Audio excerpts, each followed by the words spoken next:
بسم الله الرحمن الرحيم الحمد لله رب العالمين والصلاة والسلام على رسول الله وآله وصحبه أجمعين. السلام عليكم ورحمة الله وبركاته. وعليكم السلام ورحمة الله وبركاته. وعليكم السلام ورحمة الله وبركاته. Guys, you're gonna have to forgive us. We didn't have a podcast last week. We didn't? Or in this case, this week. Yeah, because remember you had to leave. We had we'd gone to Yale University. So what do you mean I had to leave? You had to leave too? What do you mean? We all went. I'm talking about when we came back. We didn't get to record because we were all busy. Dude, But- we got back at like 10 o'clock at night. Burn, what the heck? What do you Just saying. expect? Okay, anyway. So just briefly, we went blame to that on me. Yale University. We got to talk about the Sudan crisis. We got to give some reminders to some of the students there in some of the other surrounding universities. And first and foremost, I just got to say, bro, it's an honor to be able to be someone who people look at and are like, oh, I want you to come talk about this topic, give some people these reminders and stuff like that, or people look up to you. And once again, you never realize like the impact you can actually make until someone comes up to you in person and is like, bro, you taught me so much, or bro, you've helped me so much. And I'm like, what do you mean? I just post videos. Like, what did I do? All I'm saying, alhamdulillah, for the opportunity. Alhamdulillah. Like Allah came to us with an opportunity and we took the opportunity and all we did was plant the seed and Allah, expands it by, tenfold and hundreds of times. Like, you just got to think about it, bro. What I always preach about to people, you got to just start. If you don't start, bro, you really don't know what you're going to end up doing. Like what I was just having a conversation with you guys, like last week, if you were to tell me I'd be where I'm at three years ago, I would not believe you. Laugh at you. Like, you know what I mean? Like, these are not things that like, and here's on the other hand too, just thinking about that. I used to always think to myself, I'm like, oh, when I get to that point in my life, I'm going to start doing such and such. Yeah, that stuff is not true. You got to really hold yourself accountable. Yeah. SubhanAllah. Like, you know what I mean? Yeah. It's just like, we make all these false promises. We're like, when I get such and such, I'm going to start doing such and such. But in reality, you get put in that situation. You're like, oh man, this is not what I really expected it to be. Yeah. You know what I mean? Yeah. Like, y'all ever get in that situation? Also, you got to think about. Before we start and get into the nitty gritty of this episode, I wanted to say that go and get your Islamic trivia cards at deenify.com. We're sold out of trivia set 1. Trivia set 2 is selling out fast. Go get your Islamic trivia cards, deenify.com. Deenify.com. You heard that right. Deenify.com. Make sure you go ahead and grab a set. You'll see it in the description. All right. Inshallah. So this podcast, inshallah, we're going to talk about a topic that, for me personally, it's been like plaguing my, not my deen or my iman, but just my heart. Because, you go on social media a lot, you see a lot of things that Muslims be posting, right? There are people who are at a certain point in their Islam than other people. Some people are a little more negligent is what it seems to be. And now you're caught between two extremes. And we're aware of these two extremes because the Prophet ﷺ already told us that the religion is supposed to be made easy. There's nothing supposed to be difficult about Islam. And we're supposed to be able to take the middle path in all matters of life, not just in your acts of worship, meaning make sure you pray 5 times a day at least and doing X, Y, and Z. And I'll give you some examples from the time of the Sahaba. There were some Sahabis that the word came around to the Prophet ﷺ that they would fast. Some of them would fast all night and all day. They wouldn't break their fast. Some of them would pray all night. They wouldn't sleep. And some of them devoted their life Would to not get married worshiping at all. Allah not getting married. So then when this came to the Prophet ﷺ, he said, like, by Allah or by the one whose hand is in my soul, by Allah, that he's obviously better than them in terms of what he's meant to be doing, but he sleeps and he prays. He prays little of the night. He marries women and he what was the last one? Fasting. He breaks his fast. He breaks his fast as well. Mm-hmm. This is just one of the extremes people were talking about because it's in your acts of worship. Mm-hmm. I remember when I was first, adopting like more acts of worship, I thought that you had to be someone who prayed as much as you possibly could or made dhikr as much as you possibly could. What were you gonna say? No, I was just gonna add on to the point of Okay. that the story of the 3 Sahabis and like the Prophet ﷺ was just like, one who chooses another path other than mine is not from amongst me. Yes, exactly. And like you got to understand, the Prophet ﷺ chose that middle path, just like you said. Like you're weighed between two extremes. Like, oh, I'm gonna spend my whole entire life praying. I'm gonna spend my whole entire life fasting. But like you can't do that. Like there's a reason why prayers are prescribed at a certain time. There's a reason why fasting is prescribed at certain times. Like you don't just get to make up your own thing, because if we really made up our own thing, then what's the point? Sunnah? Yeah, exactly. It's one of those things where it's what the Prophet ﷺ did and what the Quran and his Sunnah teaches. That's the best. Anything further above that, anything you go beyond that, like You're The best way to look at it is, do you know more than the Prophet? Do you know more than Allah? When they say, look, this is your max, like look, for example, like look how the Shaytan works. The Shaytan is, other than Allah, the best being that knows you, right? He's had years and years and years and years of experience to get to know human beings. So he's gonna know you, a lot, sometimes better than you know yourself. Anyways, like for example, when you're making wudu, what's the most amount of times you can make wudu? We ask this in Islamic trivia all the time. Three times, the max amount of times. But he'll take you to the extreme. Oh, you know what? You can clean 5 times. Go ahead. Like you missed a spot. You're gonna be more clean. Yeah, exactly. Up until the point where you're bathing before every single salah. And then, you know what I mean? Then it's like, oh yeah, water's free. Yeah, exactly. It's like one of those things where it's like you do it so much, and then you feel in yourself, you get the whispers like, oh, I can't do this. I can't continue like this. I can't live like this. How can any Muslim live like this? And then on the other hand, then you have the other extreme. You'll have the Muslim who's like, oh, I missed a spot and we'll do it. Oh, Allah's the most forgiving. Oh, Allah's the Al-Kareem, he's the most, generous, he'll forgive. Like, no, you know what I mean? Like you got to be in between the two extremes. Like you can't just be too far on the right side, too far on the left side and just, expect to get anywhere. Because the Prophet ﷺ said there's a devil on each side. And I remember reading about this and I was just like, so why would Shaytan want to push you towards the like extreme that pushes you more towards Allah, right? That the person who wants to pray all night or the person who wants to only make dhikr, right? Like you might see someone who makes 10,000 adhkar in a day. And you're like, dang, bro, I don't know how I can do that.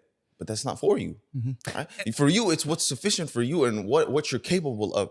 Well, like if you could only make 10 subhanallahs in a day because that's what you're capable of, then Allah will reward you. And we're told Allah rewards you 10-fold up to 700-fold or however many Allah wills. Meaning if you could only get 10 in your day, similar to if you only had $1 to give in charity, who's to say Allah's not going to multiply that more than you could possibly imagine. I was going to say Allah knows your situation.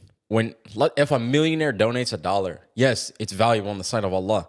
But is it going to mean the same as someone who only has $10 in their bank account and they donate that $1? Of course not. Allah knows their situation. Like this guy didn't have much to give, and yet he still gave a big chunk of what he had, right? Because $1, if you have $10, that's 1/10 of your wealth. You're like, what I mean, that's a pretty big chunk. But to a millionaire, that's nothing. But yeah, it still has some value, obviously. But you know what I mean?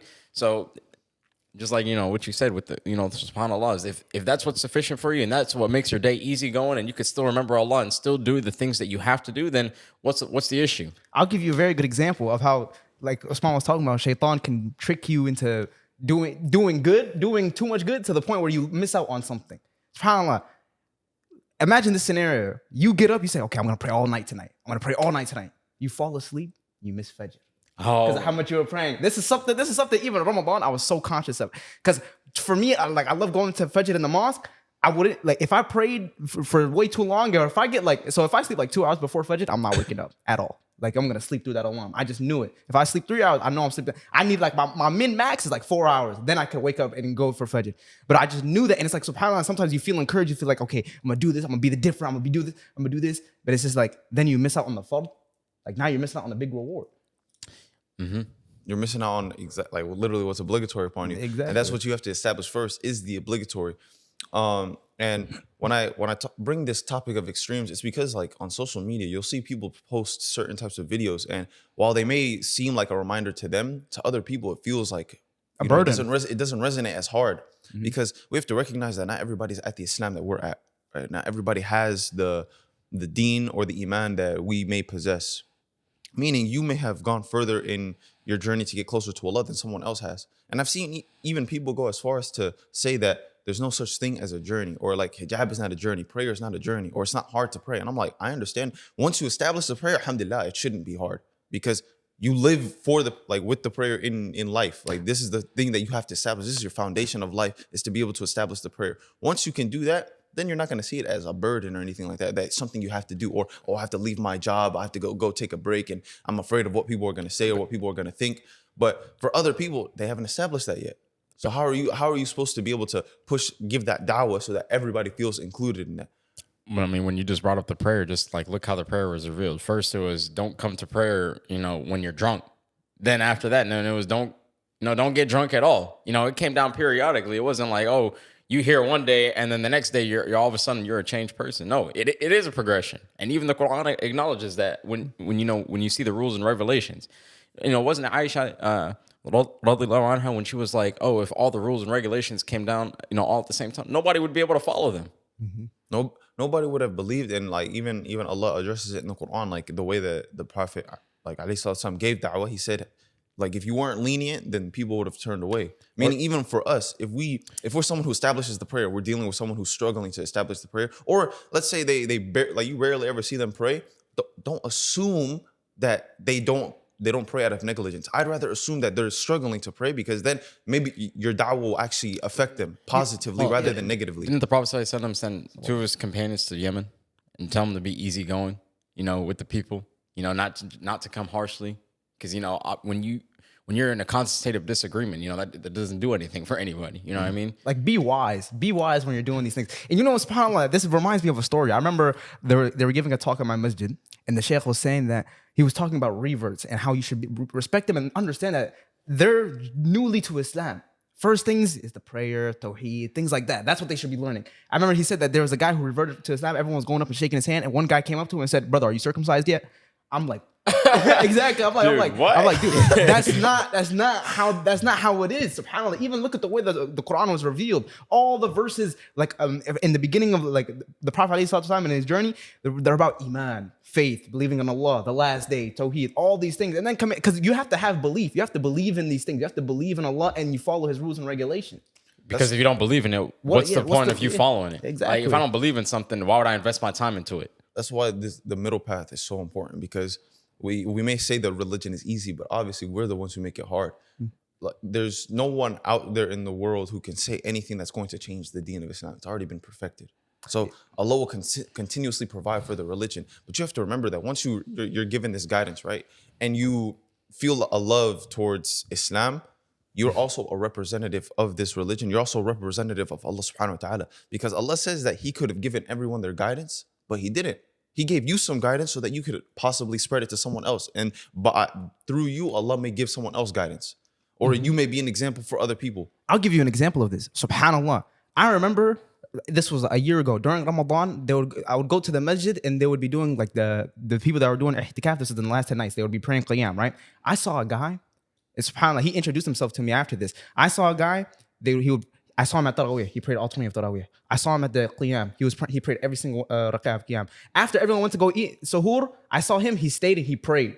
He kept praying. Like, he was just by himself. He just kept praying. I was like, dude, I'm like, you're not gonna take a break, bro? Cut me some slack. And I would look at him, and I was like, SubhanAllah, I remember thinking to myself, I was like, dude, I'm not there yet. Like, I don't know how he can handle that. But it's like, oh, it's okay though, because SubhanAllah, he's been living, he was an older dude. He's been living his entire life. He's been building that iman, building that. Like, to him, it's sweet. To him, it's good for him. It's like, it feels good for him. And you have to know, SubhanAllah, that these people, you have to look at them, you have to say, you hope to be in that place one day. So hope to be in that place where that worship feels sweet. It feels better for me than sleep. It feels better for me than to go and eat and fill my stomach. Like, that's that point. And I remember he came up, he said, "Assalamu alaikum." He introduced himself to me, and I was like, "Oh, alaikum assalam." Because I tried keeping up, but I couldn't keep up with him, man. I mean, that goes into the same topic of, like, the journey. But one thing is, like, when you're trying to take the middle path in Islam, is to also not think that you're taking the middle path so much so that you become negligent towards what that middle path actually is. Meaning, negligence leads to heedlessness. Heedlessness is when you're not conscious of what you're doing. For instance, if you have to tell someone you're on a journey, you're not actually on the journey. To acknowledge yourself on a journey is to continuously try your best to get over that, to get through whatever it is that's stopping you from adopting that good deed or from stopping that sin. For instance, if you're a guy who struggles to lower his gaze, and you say, oh, everyone's on their own journey, right? So you go from watching the filthy stuff to just like looking at women online or blah, blah, blah. It's gradual. You don't have to tell anybody about that. If you're someone struggling to wear the hijab, you're never gonna have to tell someone. Everyone's on their own journey. Deal with it yourself. And nobody has to know what you're like, where you're at in your, like, with your relationship with Allah. It's similar to this. You don't have to tell, like, I don't have to go around saying, I believe in Allah and His Messenger. I don't go around stating my iman. Because ask yourself, what is, because we're talking about middle path. Like, you have to have iman, you have to have belief in your actions, you have to have belief that this is something which is good for you, and that you don't have to overburden yourself. Because what is iman? Iman is that what's in the heart, intention, affirmed by your actions. It's with your actions. What are you doing? Everyone can say whatever they want. Here's the thing, everyone has a belief, everyone says they believe in something until it's time to suffer for that belief. until it's time to, until it's time to actually give up something for that belief, until it's time to take some time out of your day to pray. Oh, I'm a Muslim, I love Islam, but I can't pray. What? Like everyone has that belief, everyone has or says it, but truly you can really see what type of person they are by their actions. And it's actually very scary, like what you bring up, because Allah talks about this in Surah Ali Imran. He says some of the verses that came down, they're not as clear. So people seek an interpretation that fits their like way of life, way of life, or their way of living. And it's scary because you may see some of these things today, or at least, you try to be fearful of it, because you may see some people who misinterpret Quran verses or a hadith, or they take certain rulings in Islam and they try to skew it in their own way. And it's like, dude, that's just not how the it perfect works. example of that. For example, you'll see something clear as day in the Quran or in a hadith, right? And you'll show it to somebody and you'll be like, hey, you cannot do such and such. And they'll be like, no, I follow Sheikh such and such. And it's just like, what? What do you mean? You follow the Sheikh over the Quran and the Sunnah? Like, they could be wrong. That's the thing. Like, they can't be 100% correct. Especially when something is fully clear, bro. But also, yeah, exactly. That's what I'm saying. Because you also don't want to be on the other side where it's like, I don't want to follow any sheikhs at all. You know what I mean? I don't want to follow any madhab or any of that. I'm going to stay away from all that. No. But you got to understand, like, when something is clear as day right in front of your eyes, then you got to take that. You know what I mean? But hold on. Another thing about, like, taking, like, the middle path, right? Let's say you're put in a situation, right? You have an injury, right? You can't necessarily make wudu or ghusl, right? And you know that. You know that if you do that, it will cause yourself more injury, or it will cause you the possibility of death, and you still go out and make ghusl or make wudu because you gotta pray. Are you not sinful for that? When you know you have the opportunity to make tayammum, like things like that of that nature. Like there's always an easier path. If I'm stuck out there in a desert and my only option is to eat a pig, and I'm like, no, I'm gonna die. Like no, you gotta understand, like when you're put in these types of situations, like you gotta understand, like the rules and regulations, they get easier and easier upon you, right? Because you're put into a place where you have no other choice. And that's subhanAllah. Allah is merciful. Look, let me ask you something. Would you ever go into a bar, full of drunk people or, whatever, and the guy has a gun on the table and you're going to tell him fear Allah when you know if you say that to him, he's going to shoot you? Would you do that? Of course not. That'd be silly of you.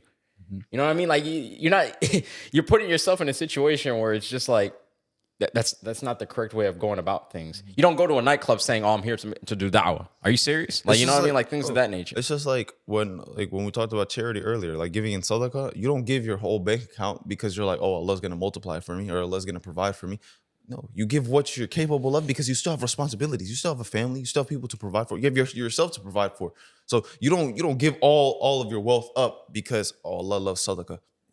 How is that going to do anything? You think then overnight, like money's just going to rain down into your bank account? If Allah willed, He could, but that's not how life works. Life works by you doing the work, Allah giving you the result. But here's the thing, though. Yeah, Allah has rights upon you, but you also have rights onto yourself as well. So it's like you put yourself into a situation where it's like you make things hard on yourself on purpose, then you're going to be questioned about that. Because I want you to imagine something. You say, all right, I'm going to give all my wealth in sadaqah, right, to get rewarded for that. But you have no money to, no more money left to feed yourself or your family. But you get rewarded for feeding your family. You get rewarded for feeding yourself. You get more. Exactly. Even more than the sadaqah. Just think about that.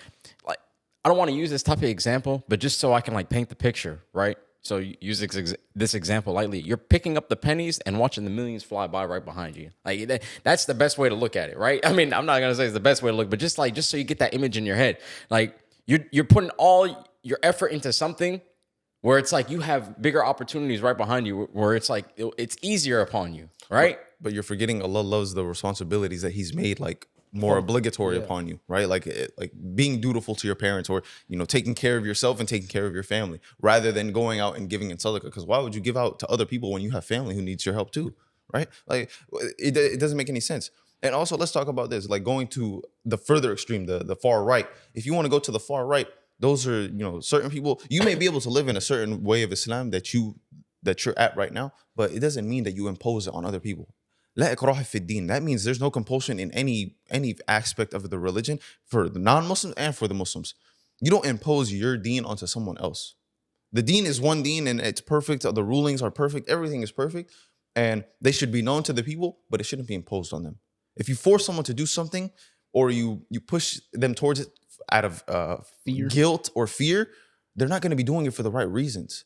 And our actions are judged by intention. So if our actions are judged by intentions and someone's doing it for the wrong intention, they're not going to get rewarded the same. It's only when you adopt deeds in Islam that you actually love, that you finally start to build a personal relationship with Allah. Think about the prayer. A lot of us, if we grew up Muslim, we had the prayer imposed on us. Our parents taught us that the only way to live life is to pray. But you'd go through times where your parents would ask you, "Oh, did you pray?" And you say yes, even though you didn't pray. Because why? You didn't understand what the prayer actually meant at the time. Then when you finally adopt it for yourself, now you're like, I can't live without the prayer. If I haven't prayed, I feel weird. Like I can't continue my day until I've prayed this prayer. Same thing for when you adopt any other type of good deed. Even when you adopt a sunnah, it's not even fard upon you. But once you adopt it, you're like, bro, I don't even want to live my day without doing this thing. I feel weird if I don't end up doing this. Why? Because Allah says in hadith that my servant draws near to me by doing what I've made obligatory upon him. He continues to draw near to me by doing the voluntary and the sunnah acts. So much so until he loves him, he tells the angels, I love so-and-so, so love so-and-so. And the angels will do so. Just speaking about the sunnah, like I was watching this this lecture yesterday, and he was asked about the Prophet ﷺ, and this is a man who lost everything and cried for his ummah at night, meaning you and I. He cried for you and I, right? This is the same prophet who he saved his dua for the day of judgment when we need it most, when every single prophet was given a dua to be used in this dunya, and they all used it. Every single one of them, except him, sallallahu alaihi wasallam. He saved his dua for us on the day of judgment when he knew that we would need it the most. And this is the man, whenever, something comes upon you, it's just sunnah. Just think about that. This is a man who cried for you, he doesn't even know your name, and you're sitting here, you're trying to follow him. And this guy cried for you, and he's going to save his dua on the day of judgment for you and I, us, his ummah. And you neglect his sunnah. May Allah make the sunnah easy for us. And even, this was something I was thinking about yesterday. SubhanAllah, in the Quran, Allah subhanahu wa ta'ala says, Ala khuluqun azim. You are indeed upon immense character. Like you are an immense character. To the Prophet alayhi salatu wasalam. Imagine God telling you that your character is immense. This is the type of person the Prophet alayhi salatu wasalam was. It's not ordinary. Like he was a prophet. Anything that he did, he didn't act out of his own wishes or out of his own desires. Everything, it was revelation. Like subhanallah. If you're a Muslim and you're someone who doesn't think the sunnah is so, like, as a Muslim, if you're someone who doesn't think that the sunnah is so important to you, imagine you were a minimum wage worker. You were just flying by. You only had enough to provide for yourself for your entire life. You can't get married. You don't have enough to have kids. You don't have enough to even help your parents out. Are you going to be okay with living that lifestyle for the rest of your life? If no, then why would you be okay with only doing the fard for the rest of your life? When you know that Allah's going to love you more, the more sunnah actions and the more voluntary actions you decide to pick up. I'm not saying that I'm trying to impose this on you, but when you naturally pick that up, or when you naturally have the fard in your heart and you establish it on a daily basis, the sunnah is going to be something easy for you to pick up. That's where you see the religion becomes easy, because then you're like, wow, the fard, it feels so amazing. I feel close to Allah. I need to do more to get close to Allah. But here's the other thing. The sunnah is not going to take you down anyway.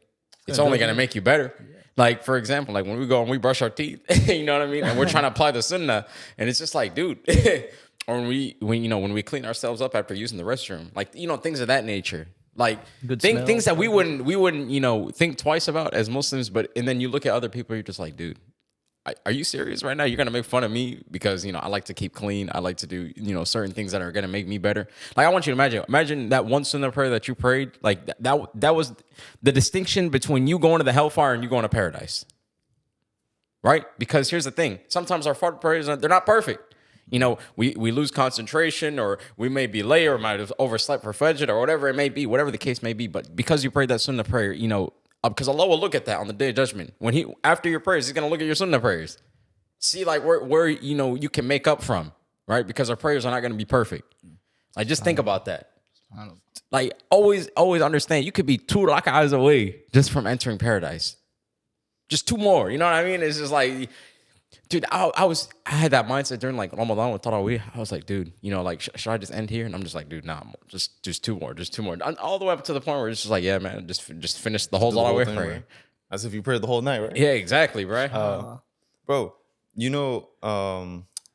also, in taking the middle path, we should strive to have a healthy fear of Allah, but make it hopeful fear. Don't fear Allah so much that you start to forget about how merciful He is. But don't think Allah to be so merciful that you can neglect your duties. What's a perfect example of that? You tell me. Like, you know, when you look at, you know, Umar ibn Khattab, when he was told, he was saying, if the whole world was, you know, was to be admitted into paradise except for one person, if he was to be told that he would fear that person would be him. And vice versa. If he was told that the whole world was going to Jahannam and there was one person going to paradise, he would have hope that could be him. You know, I'll give an example. SubhanAllah. Here's an example of a healthy fear. Fear that the next time you sin, like perhaps this may be the last time, like you might be put into heedlessness, like khalas, khatam ala qulubihim, like your heart, seal everything. Perhaps feel the same people that you see and like they're non-Muslims, you see them doing corruption. Fear that if you continue on your path of sin, that's where you're gonna end up. Because that's what all immoral acts is gonna lead up to. Continue kufr. Then now you're oppressing. Now you're doing this. You're gonna keep on going to the big of sins, the big of like little. Think about that. Think about it like that. But then also think about, so say if I were to continue in sin, that's where I'm gonna end up. But right now you have the chance for repentance, hope in Allah's mercy. Dude, it really could be that one thing. Because look, I want you guys to just understand something. You look at any movie or TV show and like you see the villain. I wasn't always like this. You know what I mean? Like it's always that one turning point. Like you ever see like the villain where like, man, they was such a good person, and then after that they just had that one turning point that just broke them. Man, look at Shaytan, look at Iblis, bro. Yeah. He was one of the top worshipers of Allah. He was up there worshiping with the angels. Now look at him amongst the arrogant. You know, now he's gonna be in the hellfire. SubhanAllah, just think about it. But you see that even from him that like his good deeds were never done out of like pure devotion to Allah. Like he was doing it so he can gain status. So he can gain status with Allah and be amongst the angels. And then look, soon as something didn't go his way, he showed his true colors. We might have to make an episode and look at on that, bro. And you see, look, because his last deed, like that's his last deed, right? Now all for the rest of time, he's just spending time disobeying Allah subhanahu wa ta'ala. But and the crazy thing is he's not even gonna be the worst in Jahannam. But hold on, the crazy thing is he knows who Allah subhanahu wa ta'ala is. He knows that he's God. He knows that when Allah wills something that it's true. His promise is true. And yet dude, that's, oh my God, dude. Like just think about that. Like, do you realize that? Like what's it called? Like disbelief, like complete disbelief in Allah, like not like thinking Allah doesn't exist. That's not even Shaytan. That's not even something Shaytan is gonna do. Like just think about that. He knows how merciful Allah is. I mean, he mentions it in the Quran. Like he said, "Siratak al-mustaqim." He said he's gonna try to guide people away from Allah's straight path, and except for your chosen servants. Meaning, he knows Allah's guidance is true. He knows His promise is true. He knows there's people he can't misguide. But what is he? He's still gonna try to misguide mankind, and those people that Allah is gonna allow to go astray. Now, imagine you being someone who you say La ilaha illallah, but you still allow yourself to go astray by committing certain sins or to try to claim certain excuses because you're like, oh, Allah is the most merciful.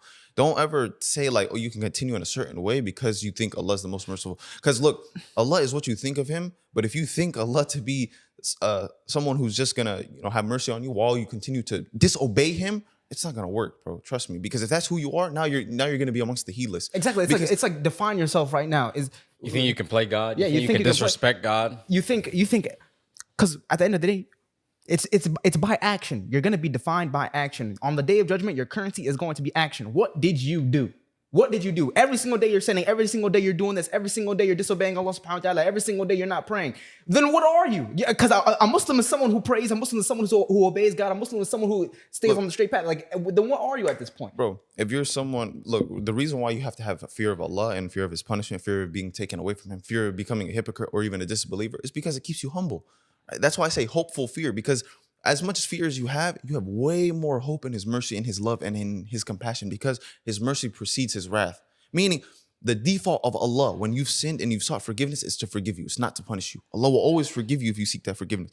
You'd rather be someone who you could do the same sin every single day, but you'd seek forgiveness, rather than being someone like, oh, Allah, I know Allah knows my intentions, or Allah knows He's going to forgive me. He's the most merciful. But you don't even utter the words of seeking forgiveness. Why? Because Allah won't let you. He's not even letting you seek that forgiveness, bro. Because you're heedless to it. You're heedless to who Allah actually is. You think more of Allah than you do think. No, you think more of yourself than you do of Allah. That Allah knows, like I'm not trying to do this. No, I'm just doing what my environment is telling I'll put it me. in perfect words for you. you think that you're different than everyone else and that you're gonna deserve better treatment than everyone else. That's arrogance. To think that like, oh, I don't have to do this. Oh, to think that, oh, I can engage in these sins, but it's not gonna affect me like how it affects the next person because I'm just different, man. I'm just like, that's like, subhanAllah, some people you go and you pray and they get on this good long run. They think that like, okay, they've gotten away from Shaytan. They're in a good place, that they're not like, they're not gonna, go astray. But then subhanAllah, they think that, okay, now I can sin because now I can turn on the music because I'm just different. Like I prayed, I did all my worship. It's not. It's a matter of your heart, subhanallah. And Allah subhanahu wa ta'ala says in the Quran, "Inna alladhina la yarjuna liqa Allah." The people, they do not expect a meeting with their Lord. The verse that Prophet just saying, and they're comfortable in the dunya. They're comfortable here. They're like, they think that there's no worry. They're not encouraged to do good. They're not encouraged to stay away from bad. It's subhanallah. It's a matter of your heart. That is very true, subhanallah. One thing I want to bring up about the middle path, something like I just have to bring this up. Allah subhanahu wa ta'ala is the most merciful. We just came out of Ramadan.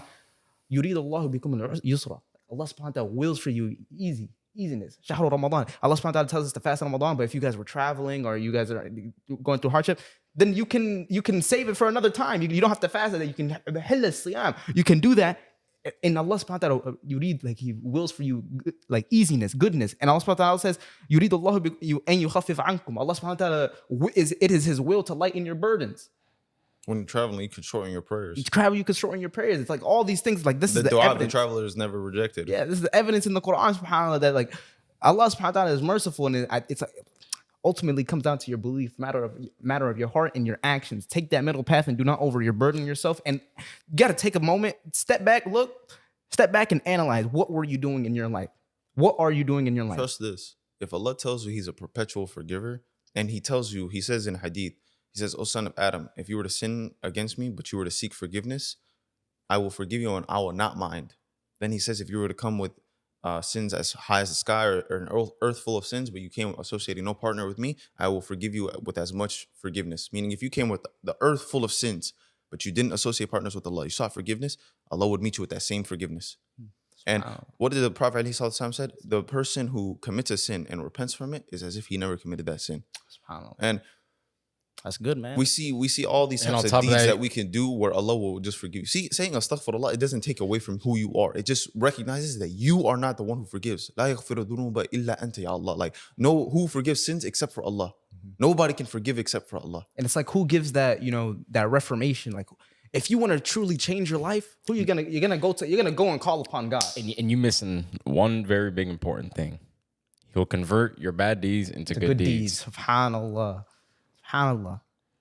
SubhanAllah, bro. But the main lesson in all this is like when it comes to being a Muslim, inshallah, like for all of us, we should strive our best first. Build a personal relationship with Allah subhanahu wa ta'ala. Don't try to push your deen or your iman onto someone else. Just try to be a good example if that's who you want to be.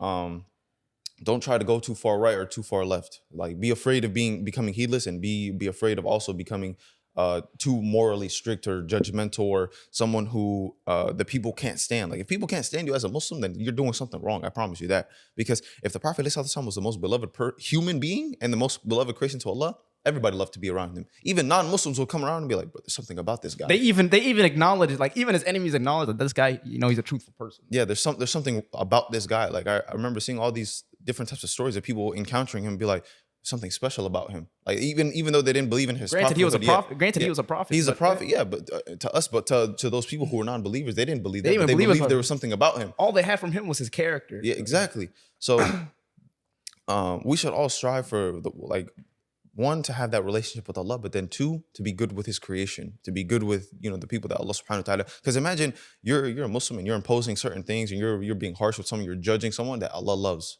What? Inta majnoon? What if you see someone else who's also a Muslim, assume that Allah loves them. Just like you want Allah to love you and you want to be loved by Allah, don't just assume that you're here when in reality you're down here. Assume yourself to be lower than everybody else, because that constant humility and humbleness will help elevate you even more. There's literally being humble will never take away from you. It'll only keep you grounded, because then you'll know exactly who you are, and it shouldn't take away from who you are as a person or for, like, your confidence. You should always be confident in yourself, but also understand where your gifts and where your blessings come from, and that's from Allah, and that'll always keep you humble. But with that, inshallah, assalamu alaikum wa rahmatullahi wa barakatuh. Hope you guys enjoyed. Hope you guys took some good benefit from this. And leave some comments about like your stories, trying to follow the middle path. I know it's not an easy thing for all of us, man. May Allah make it easy for us. Make sure to share this with your friends and family. You never know, his life you can change by sharing this video. Assalamu alaikum wa rahmatullahi wa barakatuh. Make sure to get your trivia cards at DeenTour.com, and assalamu alaikum wa rahmatullahi wa barakatuh.